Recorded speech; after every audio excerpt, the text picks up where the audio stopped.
আসসালামু আলাইকুম, কেমন আছেন? সালাম কালাম তো ভালোই দাও।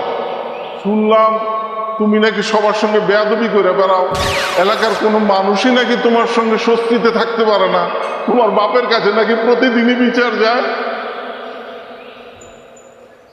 সালাউদ্দিন কেমন আছোস? দোস্ত, তুমি আমার নাম ধরে ডাকলা? তোর নাম সালাউদ্দিন না? হ্যাঁ। তা কি ডাকু শালা?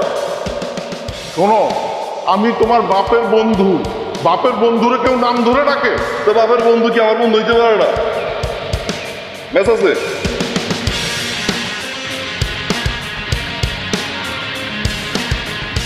তোর সামনে সিগারেট খাম, তাকাই তাকাই দেখি।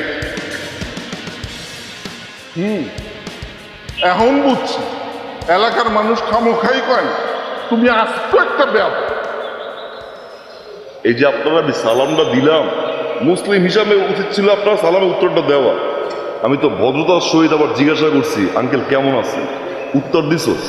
উত্তর দেস না। তুই উত্তর না দিয়া তুই আজকে আমারে কস আমি আস্ত বড় বেয়াদ।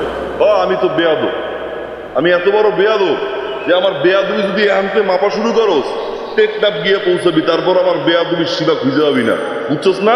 এমন একটা কাজ কর, তুই সোজা গিয়া আমার বাসায় কলিং বেল দিবি, কলিং বেল দিয়ে পর আমার আব্বারে কবি যে আপনার পোলায় তো বেয়াদ, আমার সঙ্গে সিগারেট খাইছে, যা যা।